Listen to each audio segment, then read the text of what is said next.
Welcome, everybody, to the Life Between All or Nothing podcast. I'm Scott J. with Mary Kay. Thank you, everyone, for joining us today.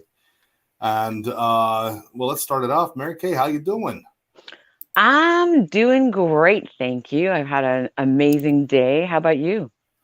You know what? I've had a good day. We're going into yet another holiday weekend. I mean, last week we were all geared up for the Christmas time, and now this week it's New Year's Eve, which most of us alcoholics out there call amateur hour. Um, yeah, that's when all the non-professional drinkers come out, and of course, being sober, it doesn't have the same excitement that it used to have. But I'm looking forward to starting a new year and writing down 2022 for the first few weeks and being wrong. It's gonna I'm be being weird. wrong. It's gonna be weird writing 2023 on things, but Oh, for sure. I've started practicing. oh, have It's the you? only way. Yeah. It's the Yeah. only way, Scott. It's the only way. Karen's with us already, saying hi, and Karen, Hi. my friend, my business partner, family member, just all around good person. You had a I chance to even speak talked. with her for a while today, huh? I did. I had the honor of speaking with Karen today, and that was an amazing conversation. And we went off on a few tangents and realized that we share a love. We share a dream for having a sanctuary for um, animals and discarded pets and all that sort of thing. So that was quite the conversation. So thank you, Karen. That's awesome. There's people always out Yeah, there who want to save like the lost yeah. animals and unwanted people. I'd like to start a sanctuary for unwanted money. Anybody who's got unwanted money, send it to me. I'll take care of it, and that's what I would like to do. But yeah, I know I'm giving of myself. I understand. It's great. Okay. Beth Glynn is with us, and she says it's always weird. Yeah, changing years, it's always a weird thing at first. And the first thing is like getting used to writing it, and then it's like, well, how is it 2023 already? I mean, Yeah. I remember when it turned 2000 and thought that was the end of the world, and now Well, so it's did everybody, yeah, I right? know, yeah, Y2K, it's like, oh my God, everything's gonna change. yeah, and you know what? Yeah, it did change. I got older. Let's see. Sandy, otherwise known as Mom, is with Hi, us. Sandy Mom. Uh, Karen said the honor was hers to speak with you, Aw. and Beth agrees. Everything is weird, and you know, I think the thing about these years passing is I realize how much older I'm getting, and I notice that like when I'm playing music like 80s music, which is my jam, and And mine. somebody says, "Oh, why are you listening to that like old stuff?" And I'm like, "It's not old. To me, classic rock is still the 60s and 70s. Yeah. No, now classic goes. The 90s is now considered classic. Oh my Um, goodness, really? No. Wow. the That's 90s crazy. was what 23 years ago was the last of the 90s, so the 90s started 33 years ago was when the 90s That's started. Yeah. crazy. Oh my goodness, how old are Okay, so I have to say something because I had another highlight in my day today. And that was getting my seniors discount at Shoppers Drug Mart. Although I have to say I was a little disappointed that she did not ask me for ID. She just took my word for it. And I was like, oh, damn it. I know well, I don't buy alcohol anymore, and I don't buy cigarettes because I don't smoke anymore. I mean, people know I Oh, I still was vape buying and I was I buying vape, probiotics but at the drugstore. there are times when cold medicines or different things they do ask for ID and stuff, and I always feel kind of weird.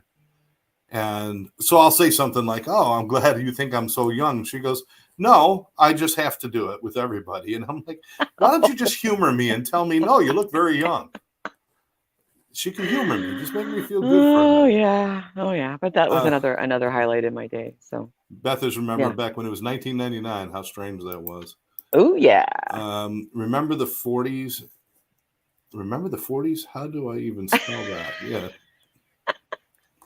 Okay, I don't remember the 40s, so that's Mac the a little Knife, though. I different know there. that's a great song. Mac the Knife. All right. Uh, I don't know why we're on the stage. Oh, but we're talking about like this new year, Yeah. and I know on other shows that I partake in, and there's one or two or 12 others, that I've had a lot of talk recently about, New Year's resolutions and things like that. But I don't do the resolution thing, but I do have some things I say this year I'd really like to get going with this, but I don't do the whole formal resolution because that's pretty much just setting yourself up to fail. Mm, But there are certain things I'd like to do, and I've already started doing them. I'd like to continue to eat healthy this year, continue to hmm start to lose the weight that I'm losing. I would like to add exercise into that program a little bit more than I have been, and those kind of things. What are you looking forward to in the new year? What are some things you'd like to do? I think for me, I want to do a little bit of traveling. I think that's something that's in my future that I can make that happen. Mm-hmm. I want to do, I want to get the message out more to people that we can talk more about mental health. We can talk more about anything that people are hiding or they feel shame around talking about. A couple of weeks ago, or maybe it was last week, I came clean with the fact that I'm a person that lives with anxiety. Mm. And, I've gone all these decades without voicing it and without making it public. And it was time for me to do it because somebody else saw that message and reached out to me for help. And I was able to give some direction there. And the more we talk about it and the more we take the stigma um, out of that, and including addiction, because your work is in addiction training. Um, so I think I want to get the message out more. I want to give people the tools so they can talk more about it. And of course, um, get we got this podcast off the ground, and you and I Yeah. connected, and we thought, wow, we're of the same mind. We have the same kind of goal. We might come at change a little bit differently, but we want the same thing. We want to help people. It's service to others. That's what you and I are both dedicated to. And the more that we can have a forum for that and have people come here and ask questions live, or if they don't want to ask them live, they can connect with either one of us offline.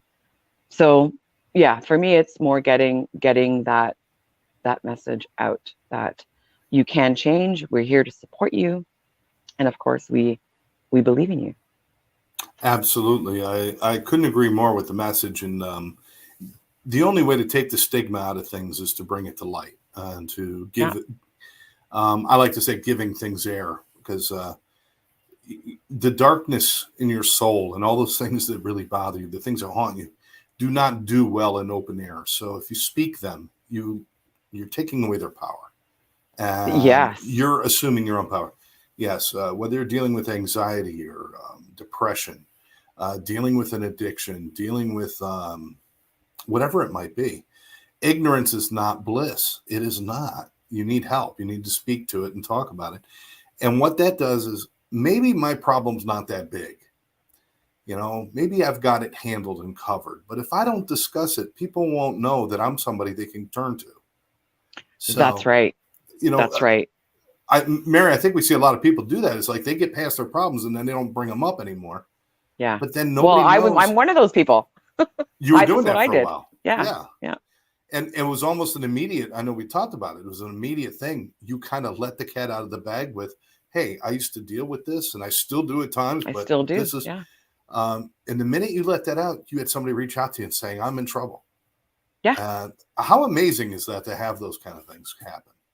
Well, I think, yeah, it gave someone just the little bit of commonality that, holy crap, if Mary's gone through stuff like that, I'm going through some stuff. Maybe I can talk to Mary, or maybe I can ask for help, or maybe I can go to somebody else for help. Right. And, because we see the highlight reels on social media, right? And I'm one of those people that posts a lot of highlight reels and inspirational things. But I think sometimes people want to see the real person and see that, just because I'm a life coach, um, doesn't mean that I don't still have things that I want to address or that I should address. And I say the word should because I think, and this may be an unpopular opinion, But there's many people that say, oh, stop shoulding. Well, you know what? No. Let's stop being snowflakes about the word should. If you recognize something in yourself and you think to yourself, I should change that, maybe that's the motivation that you need to actually get on that and stop babying yourself in some ways. And I know a lot of people are probably I'm gonna catch flack for this, but I think it's okay to say the word should. It's okay to recognize that there's something that you can change. And, and I'm also passionate about people understanding that if that's all that you could come to today was the decision or the acknowledgement or the realization that you should change, you need to change, you want to change, that is an accomplishment. Well, let Because me from tell you, there, jump off. if the word should, if it's a call to action, there's nothing wrong with it. Yes, The house is exactly. on fire. I should get up and get the hell out of the house. And then that's a call to action. I get up and I do it. I'm not feeling well. I should go to a doctor. Well, then get up and go to a doctor. That's fine. If it's a call to action, if it's a call for the impossible or for the unachievable or for the non-motivated, the just whining experience of, I really should do something, but I'm not going to. I'm just going to lay here and talk about should. It's like, then it loses its purpose. If you're using it as a verb, as an action, okay, you know what? It's noon. I should have my lunch now. All right, let me go have my lunch. That's all fine. There's nothing wrong with that. But if you're sitting around and it's like 9:00 and you're supposed to be at work at 9, and you're still in bed saying I should get up and go to work, and you don't, then it's a wasted. It's a whine. It's stupid. So yeah, it's a there whine, or is it a might be difference. There is yeah, a you're right. difference. There is a Um, difference. Beth says this year it's a time to cleanse physically, emotionally, and Oh, spiritually.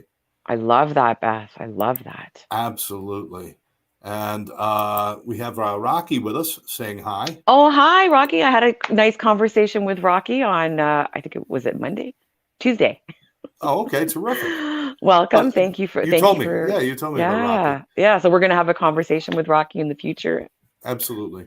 Yeah, The reason problems persist is because of your core belief programming in your subconscious mind. yeah. Okay. And I'm with you on that, Rocky, because I have a career in technology, and when you look at technology and we look at programming in a computer, um, there's there's always an element of the program is going to run the way it's going to run from your inputs. So changing your inputs will program you to change your outputs and the things that you can do. So I hope I got that right, Rocky, and that lines up with what you were saying. Sandy says, should can be the start of your Yeah, journey of recovery. Of course. yeah, I love Like I it. said, if you're going to use the word should, and if you're thinking about things you should change and should do, without any kind of belief in yourself or knowledge of yourself to achieve those things, then it just becomes a hollow. Then it's just like a resolution. Well, this year I'm going to do better and go to the gym, but you never do. You've got to And follow it's through on those funny, things. and it's funny you bring that up, hollow resolutions, because I have another unpopular opinion this time on vision boards and why they We're don't just full of work. unpopular stuff today. And it's the end of the year. I'm just letting it all out. So vision boards, and you know what? I have vision boards, so I'm not going to say that I don't. Um, I found that having the things up there and going through the exercise of imagining that you already have it and what it's going to feel like, I was actually doing it wrong. And that's why vision boards. So it's not the vision board itself, but it's what I was doing with vision boards. And it actually kind of made me a little bit lazy, because it was satiating that piece of my mind, that anxiety, that tension that's actually a source of motivation. It was squelching that and then letting me sit back and think, oh, I've already got that and I'm good. So there's a balance to utilizing vision boards, and I'd be happy on another show to go through what I do now with vision boards and how it helps me motivate myself. generate the motivation. I think we should do that on a show, and it could be a see it, believe it, achieve it kind of show, Oh, yeah. where a vision board is meant to to keep those things in front of us that we desire and that we want to achieve. I'm not a big fan of the fake it till you make it kind of thing either. No, me neither. Because here's where a lot of human beings tend to end up. I was one of them for a long time. If I get so comfortable in the faking it portion, I never actually have to make it. Yeah, exactly. As long as I have you believing I've got my shit together, I never actually have to have my shit together. Yeah. And that's where sometimes the faking it becomes, when the fake becomes your reality, you're in trouble. So sometimes the envisioning without proper discipline, envisioning can actually stifle you. Well, and let's not leave out competence, because a lot of people look at something, they have an imposter syndrome or imposter belief around something, and they think, oh, I'm not good enough. Well, in most cases, you're right. You're not good enough. So can we get good enough? Yes, we can. And it's your choice to get good enough. And competence, and I don't know, there's a quote somewhere that says competence builds confidence. Like, you generate confidence. It's not something that just is bestowed upon you from the fake it until you make it. It's master the skills. If you realize that you have a skills gap, then it's your responsibility to master that skill if you want to. And you want to get better and you want to get confident. And, just pick one thing and master it and then move on to something else. I think just picking one thing that maybe not that huge, that something that might not take you that long to master, that will build your confidence. And then you can leverage that for the next thing that you want to do. Right, exactly. But one of the things you have to do that is you have to know yourself. Absolutely. You have to keep record of your wins and your losses and understand that they both have places in moving forward. Our wins are about building competence. Wow, if I achieve that, maybe I can achieve this. Our losses are our lessons.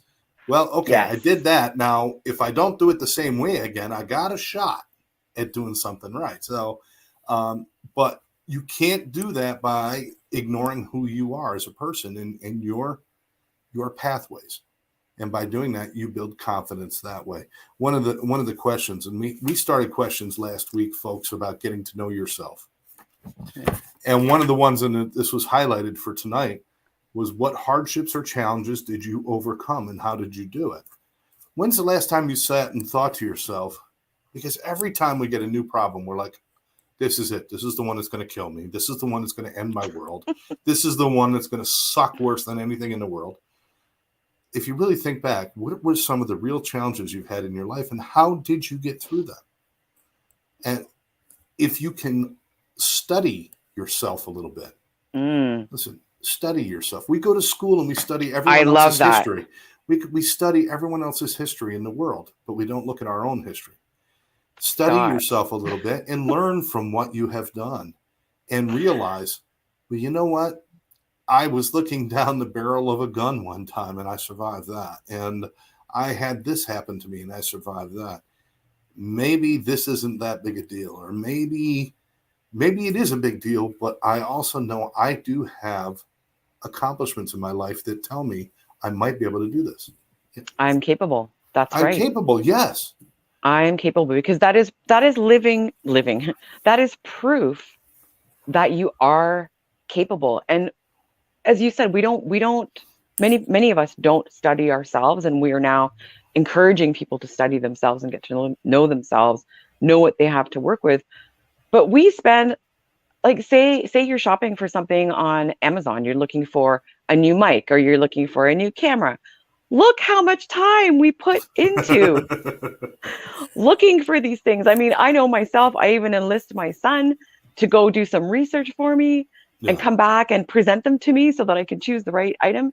We spend so much time researching and studying other things, and we don't give that gift to ourselves. Right. Right? That's right. People will spend more time shopping for a car than they do shopping for a therapist or a doctor. Yeah. It's because we don't value ourselves at the same level or in the same way, and we really should.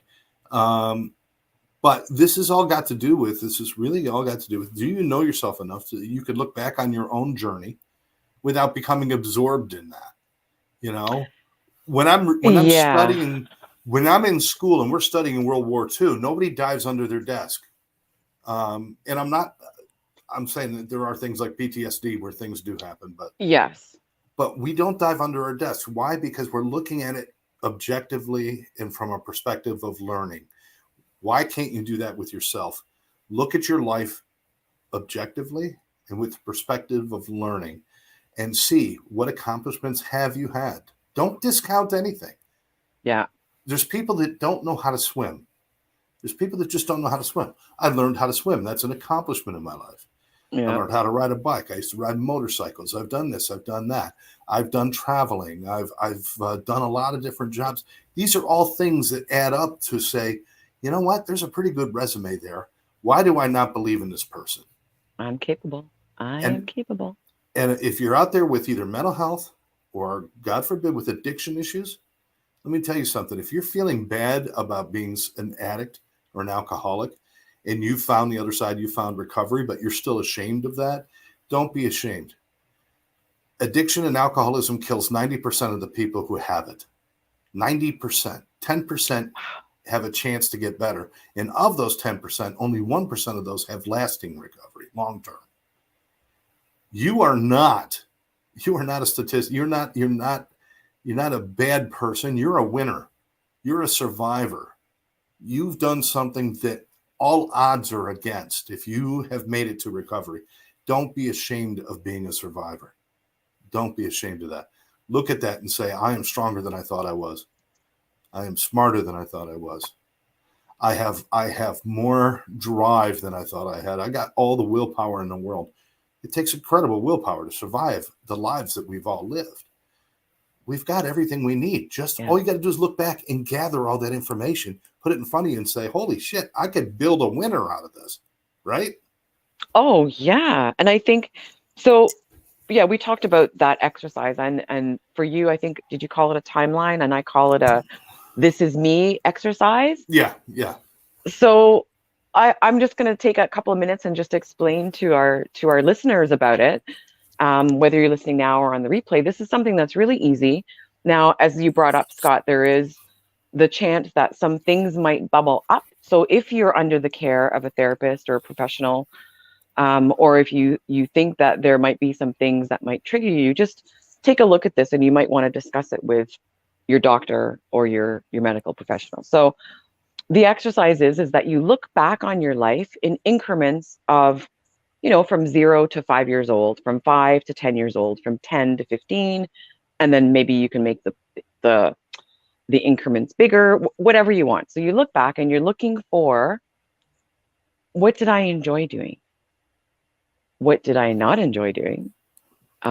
What experiences did I have? Like you brought up, I learned to swim. I didn't learn to swim until I was in my teens because I was afraid of the water.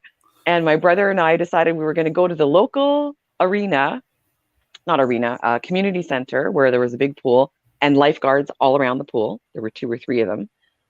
And we're looking at other little tiny kids swimming. And here we are, 16 and 15, and neither of us know how to swim. So I said, okay, well, if I jump in, can you just make sure the lifeguard comes and gets me in case I start drowning? Like, how bad could it be, right? I'm in a safe location. Right. Anyway, it all worked out well, thank goodness. So, yeah, looking back on your life and making a list and actually writing these things down, because later down the road, isn't it great if you have a list of 20 things that you know that you liked in your life? Now, your taste may have changed. Your You may have some things that you feel shame around and you want to redeem yourself. You may have some skills that you're like, oh, that's actually kind of a weakness, and I want to do better with that, or I should do better with that, and I'm going to make a plan to do it. So that timeline exercise, put it in decades, in 5-year increments, whatever you want, and write everything down. And it will just give you a quick picture of what you've got to work with so that you can make the changes that you want to make. At least you know what your tools are and what's under the hood. I think we talked about what was Yeah, under the yeah, hood last time. yeah, exactly. Yeah. Exactly. Let me throw some comments up here. Rocky's got a few things to say. Motivation is yesterday's news. Today is all about heart energy, which we tend to run away from, but allowing yourself to be inspired versus motivated is a great, huge gap. He goes on to say, one is the brain, which controls 3% of your reality, and your heart, connected to your subconscious mind, controls 97% of your reality. And that's a quote from Dr. Bruce Lipton. Um, Mm-hmm. yeah, Yeah. I think really this all comes down to exactly what we're saying. People are disconnected from themselves. They have a false sense of themselves. They have this false narrative about who they are.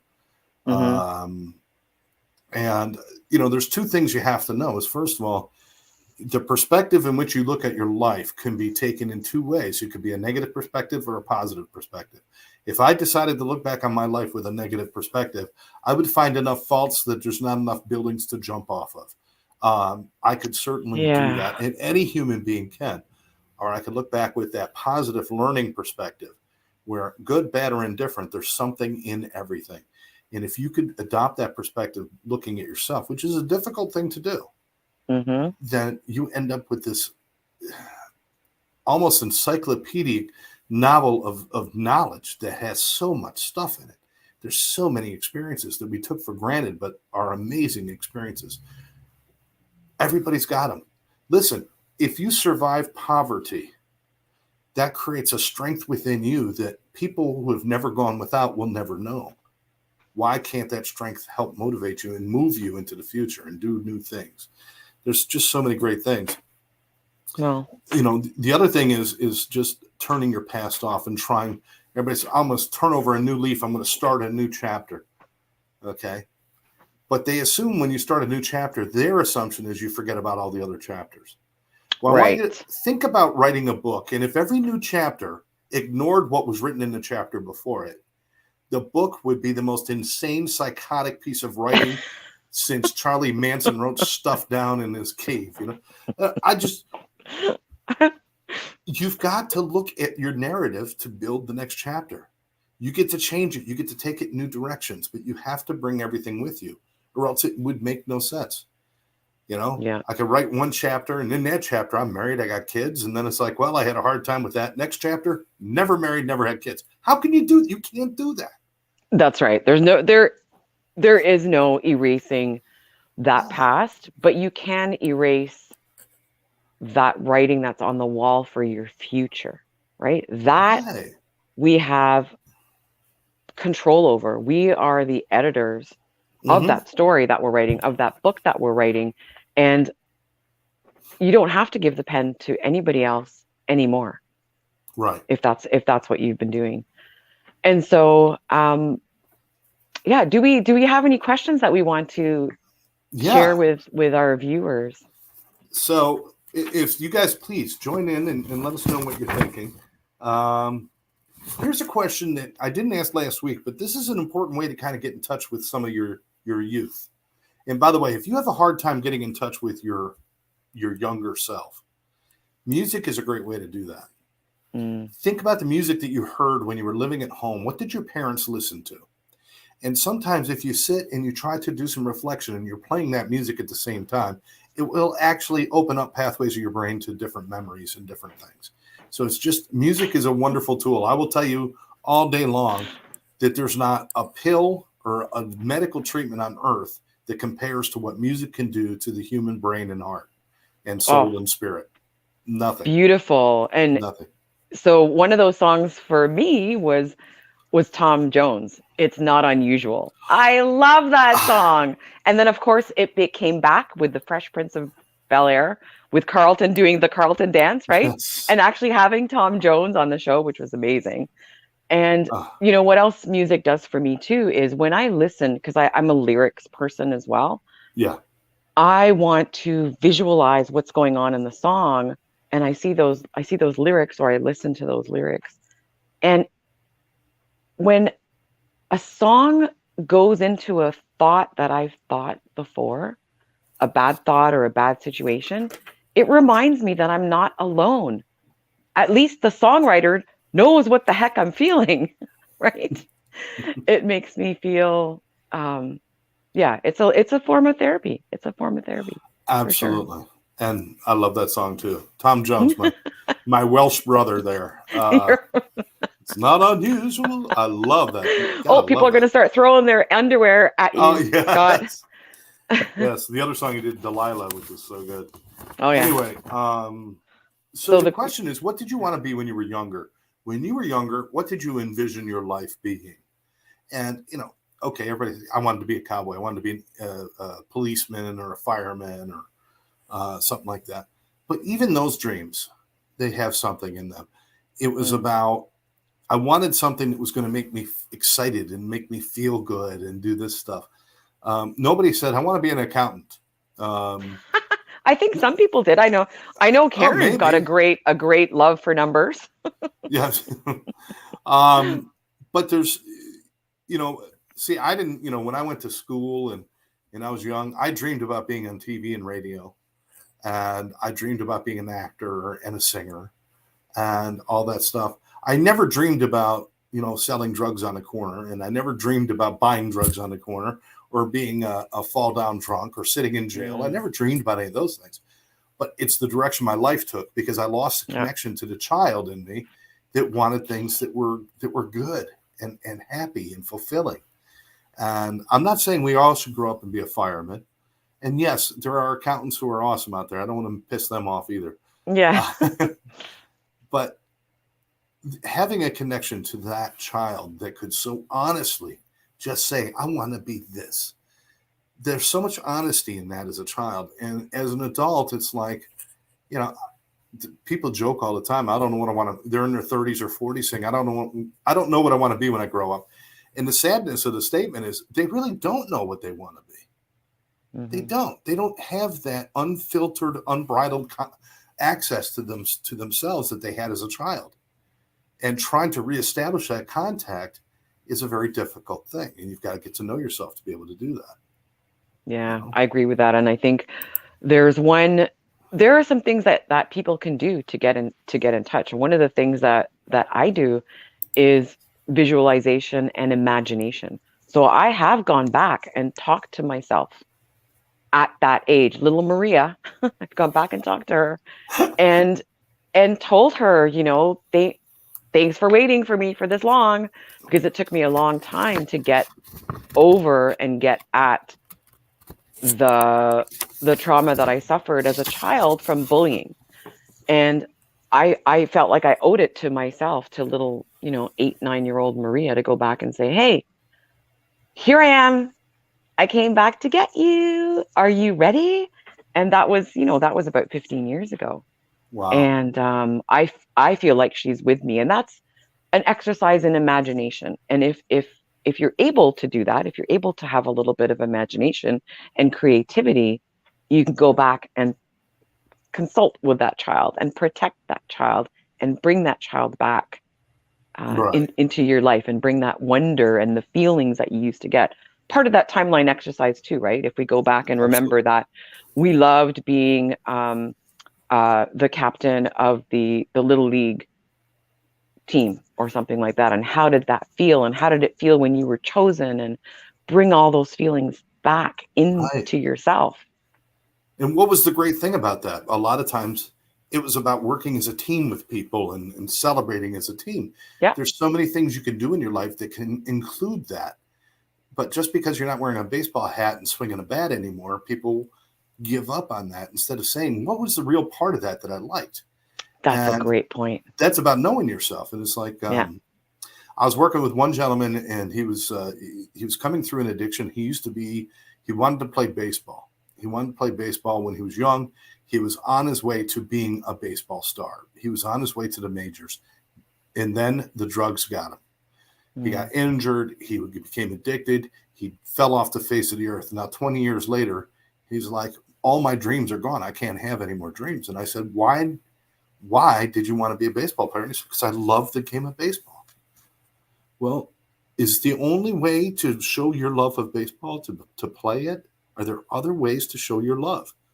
Well, he now runs this huge little league in a big city Oh, and does amazing things with kids. And he that's shares amazing. his love of baseball. See, a lot of times we don't understand. We don't understand what we were attracted to. Why do I want to be a police officer? Because I want to be respected, or because I want to protect people, or because of this. Mm-hmm. Well, you know what? You can protect people in a million other ways. There are so many charities out there where you can mean more to them than a police officer does by simply going in and dropping off some clothes once in a while, or bringing in some food, or just spending time with people who don't have Mm-hmm. anybody. You know, Yeah. find out what it is.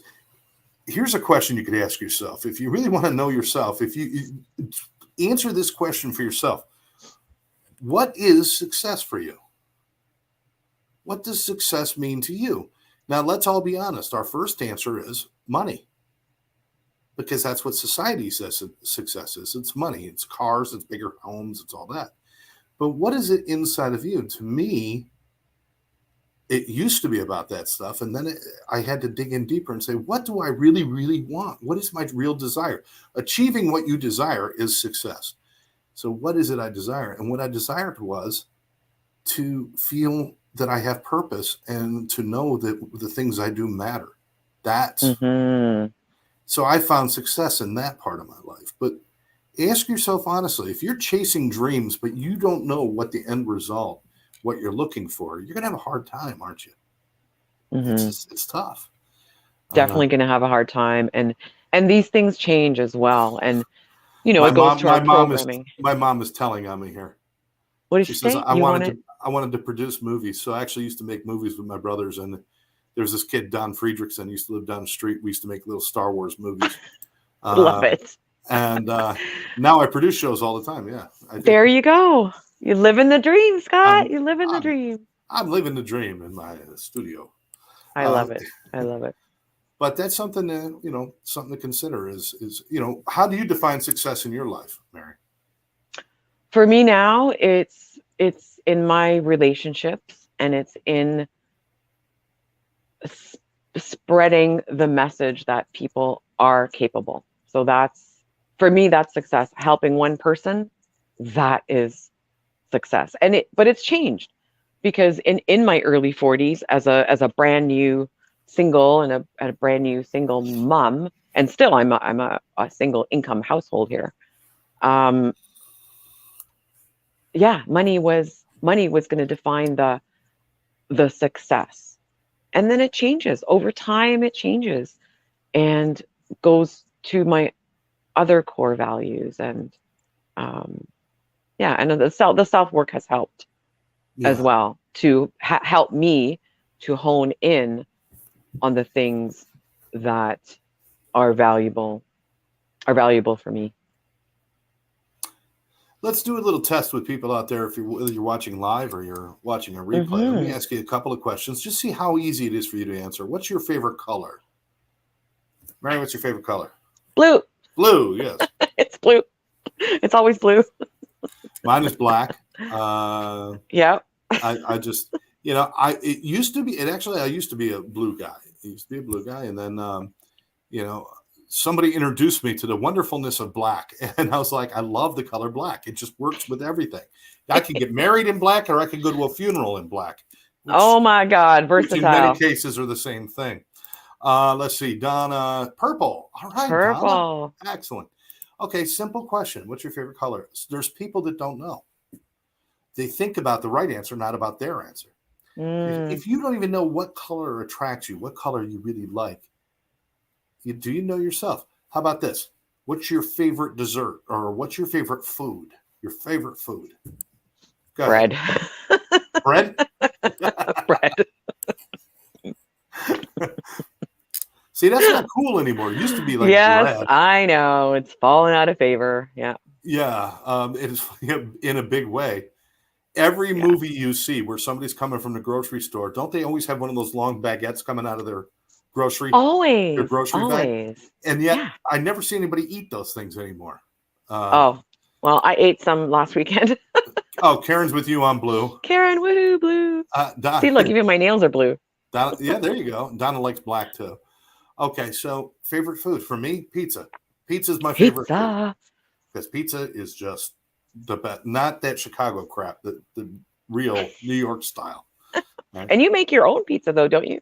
I do make my own pizza as well. You Yes, do. yes. It's not as good as bought pizza because it just never is. All right. Who is your favorite musical artist or band? For me, it's Rush. Geddy Really? Lee.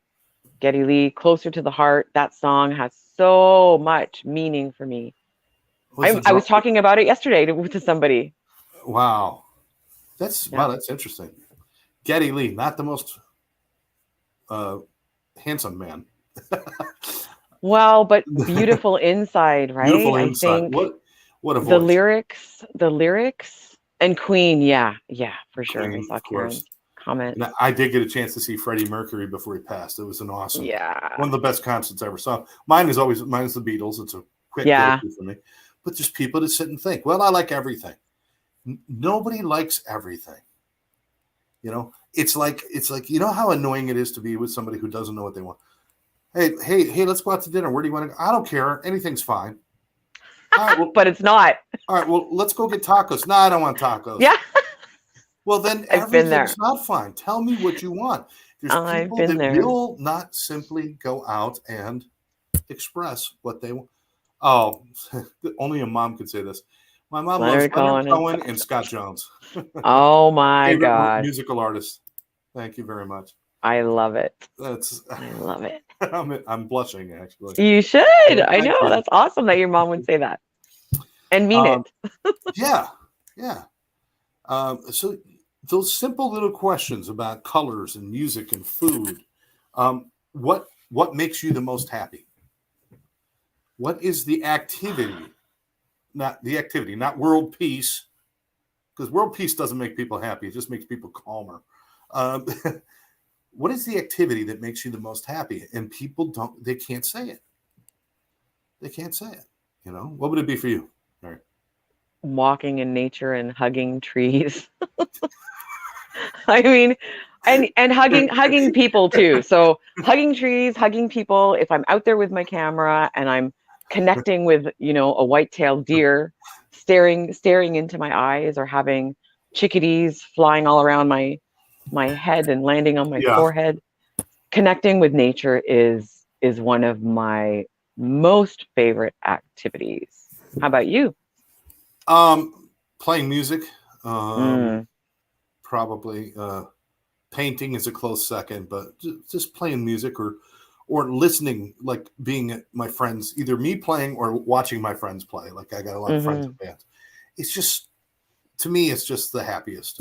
There's so many things that I love doing too that, given, if you asked me if we were standing outside and we were near the ocean, I'd say being on a sailboat, because I love that too. It depends on the moment. But I've got so many things to draw upon because I actually know where my joy lies. But there's people who don't. What makes me happy? I don't know. I don't know what makes me happy. Well, where are you going with your life if you can't decide what makes you happy? Yeah. Well, maybe they're afraid to taste, because I think you can go out and experiment and taste different experiences. Absolutely. Mm-hmm. Try new things. Yeah, you just started painting. You weren't painting just before. No, I started painting in 2022. So I've been painting for a year. 10 and a half months. About 10, because it started in February. 10 and a half months. Okay. I've completed, you see some of the work behind me, but I've completed, I don't know, maybe 30 something paintings that I'm very happy with and proud of. Wow. I've sold a couple. I'm going to be selling some more. I'm constantly, last night, I just got a bug in me and I had to paint, and I painted last night. That was Eddie Van Halen. Eddie Van Halen, yeah. Yes. Everyone go to Scott Jones' Facebook and look at his Eddie Van Halen painting and follow him, because I know you'll be doing more, and they're beautiful. They're gorgeous. Thank you. I've got a few that I want to work on, but finding those things, trying new things. Mm-hmm. There's people out there that actually don't put as much stock in being happy. They don't see how important it is. If I'm not happy on the inside, what can I give other people? If my Mm, insides are dull and bored or dissatisfied, how can I give positive energy to anybody? You cannot. You can only give what you have to give. So if I'm mm, not happy on the inside, I cannot spread happiness. If I'm mhm. miserable on the inside, the only thing I can spread is misery. So And you if can feel that. I you can feel can that feel from it, people when there is that misery and there is that anger, rage, that that sort of thing. right? And we can do something about it. And even if that's what you're feeling, people that are watching now, if you're having those feelings and you don't want to have those feelings, you can make changes. And it's one step at a time, one response at a time. Um, yeah, and I think part of knowing yourself too is knowing the people that trigger you or the people that are against you or the people that say things about you. And I call them my anti-mentors. Right? They're the opposite of my mentors. They're the Right, anti-mentors. And sometimes I have to admit that there are some things that they say that are actually valid, which is why I haven't gotten rid of all of them right, because right. I think sometimes we need a sanity check. And it's good to know the people that you can go and take them an idea and they might tell you why it's crazy, right? And one of those things might be true. And that might be a good thing to know. So that's another part of knowing yourself is identifying those anti-mentors. Yeah, yeah, exactly. If people trigger you, Mm, it's easy to say, okay, well, I'm not going to go around those people. yeah. But and it's a little more difficult to say, why am I triggered? Mm, And because just because I made those people go away, the trigger still exists. Why am I walking around with the trigger? And what is a trigger? A trigger is just it's kind of a pathway to whatever the corruption is or the broken piece is or the problem is. mm, That's all it is. It's a pathway to that problem. The trigger itself is meaningless. The right. fact that I get triggered if somebody calls me a loser or an ass or jackass or whatever. There's a lot of. I'm not going to say any of the bad words because Yeah. Okay. I'm Good. trying Good. to be better. PG Uh, 13. I get I get triggered by somebody insulting me. Okay, well the trigger itself is the insult. Me avoiding the insult, yeah, it means my trigger doesn't go off, but the trigger still exists. Maybe what I need to do instead of looking at them and looking at the trigger is to say, what is that trigger lighting? It's like a switch, people. If I flick a switch, I don't stare at the switch. I look for the reaction and find out what's going to happen. And it's the light coming on. So if somebody's flipping my switch on the outside, what's it doing inside? What is it lighting up in there? Maybe it's lighting up because I never felt good enough. Maybe it's lighting up that I'm Yeah. insecure. Maybe it's lighting up that my father used to call me a loser or because of this or because of that. Once I deal with that, the trigger no longer exists. The Yeah. trigger And no longer exists. I So, agree. That's a good point. And you have to dig deep to but being get to around those negative things. people is a drain to begin with. I don't suggest that. It's a drain. Yeah.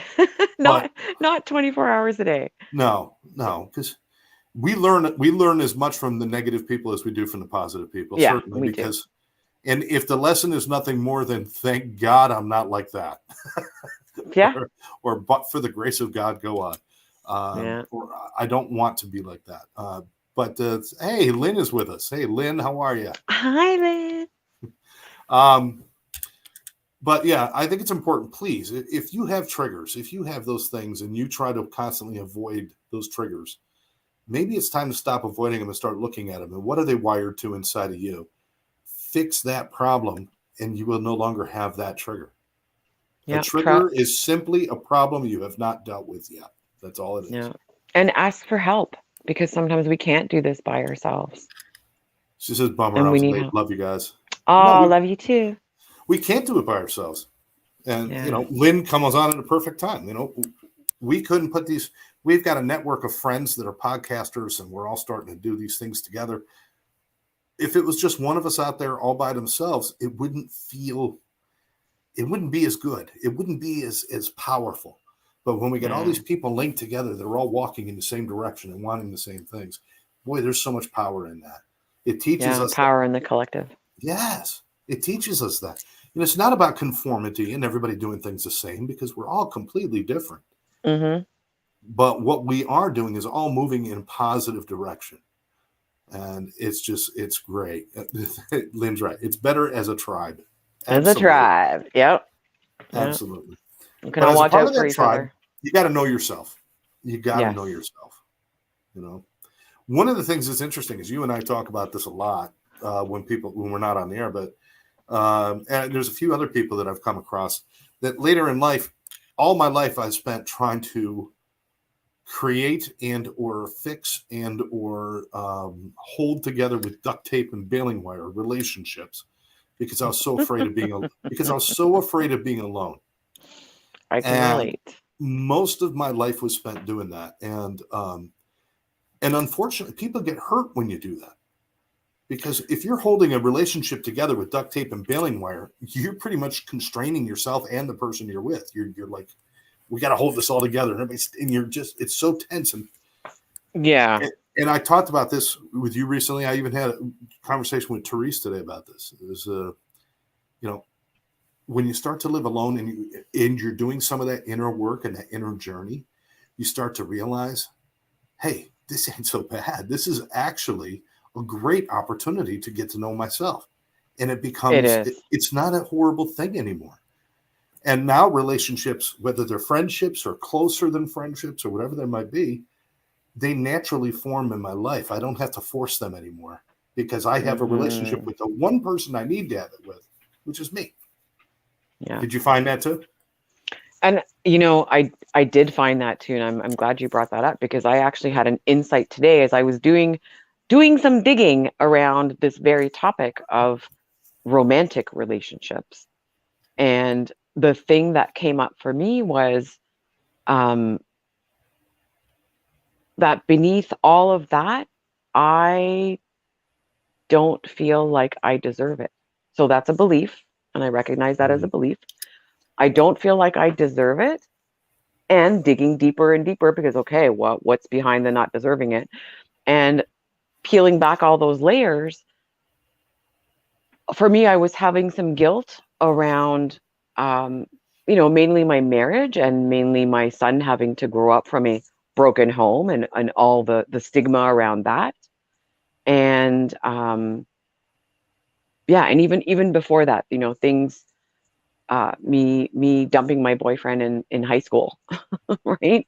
For no right. really good reason, and except that I didn't feel deserving of that relationship. And I know we've only got a couple of minutes, so I'm going to cut it a little bit short. And so tracing it back, it went even further back into my elementary school years where people told me I didn't deserve things. People told me I looked different. People told me that I talked funny. Um, and so it stems from that. So now I know that, again, I need to go back and work on some of that and go and talk to Maria, little Maria again. And yeah, so I feel good that I came to that realization. Absolutely. And that's something that everybody needs to come to. Hmm. No, I shouldn't say it that way. It would be great if everybody could come to that. And Yeah, finding some resolve with our issues of the past, marrying them together with who we are today, and thinking hmm, about where would I like to be tomorrow, and starting to really extend ourselves out a little bit. Of all the questions you can ask yourself, here's the one that I really would like to know that you know about yourself is, what do you want? Not what do you need, not what do you think you're supposed to have, not what's going to impress my neighbor. What do yeah, you want in your life that will fulfill you? When you can answer that question, you're well on your path to being a happy, healthy human being. That's a yeah, difficult question to ask because so many people sit around saying, I don't even know what to do. I don't even know. I don't even know what I want. I think I want something and then I get it and I realize it's not really what I want. Just what do you want? being You honest know, with yourself, I think, is important. And you don't have to tell anybody else what your answers are. And I think no, that's why we edit, because we think someone's going to see it, or we think we have to tell other people. We don't have to. write it down for yourself, put it in your phone, but be honest, like really honest with yourself, no matter what that thing is. It's okay. If that's what you Yeah. want, it's okay. And you'll be Somebody, okay. somebody out there wants to be a proctologist. Somebody out there Yeah. wants to.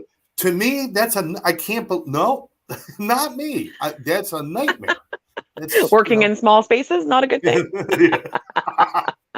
some of them not so small. I'm just being a proctologist. I just can't imagine everybody walking in a room. I'm like, oh, here comes another asshole. But anyway, but somebody, that's what they want because of something, because of their interest in medicine, or because of their yeah. connection in the past to colon cancer, or whatever it might be. Yeah. That's what they want to be. I cannot judge their decisions. I could say that's not my decision. There's people that make tons of money being bankers and Wall Street people and stockbrokers. Yeah. I would love to have what they have, but I don't want their life. I don't want that because it's not me. I would be miserable doing that. You couldn't pay me enough money to make me happy doing that. What I've got to do is find out what I want that fulfills me, and Yeah. then find a way to turn that into my success in life. Stop looking for success to give you your wants. Start looking for your wants to create your success. It's just something that you ought to try, everybody. I think that's right. And back to experimenting with things and talking to people and asking them what makes them happy, what do they want? Maybe you could try that. How did they get there? There's so many ways to experiment and taste life. And then once you start doing that, it opens up an entire buffet of things that you never thought of. And it just changes your radio tuner a little bit to be open to that frequency of receiving more ideas and more things that could be the thing that you Absolutely. want to do. Absolutely. We got, there's so much more to talk about, and we're going to be here every Thursday night doing it at 7:00. Unfortunately, Mary Kay just said the word buffet. I haven't eaten yet, so now I'm going to leave and go get some food. I came home and I sat down. I fell asleep for a little bit instead of making my food, and now I'm hungry. Now he's hungry. Listen, your answers are your answers. Nobody could tell you they're right or wrong. But I'm going to tell you something. If you really look at yourself, you'll know whether you're right or wrong. You will know. That's the only person you got to please. Ranger is now calling for us to stop. Oh, you could hear him through my mic. Yeah, he's upstairs. Just once. I just heard once. Oh, Ranger said, "That's enough." He's ready to start barking, or he may actually come down the stairs. I don't know. We'll see. So Awesome. this is actually our last show of 2022.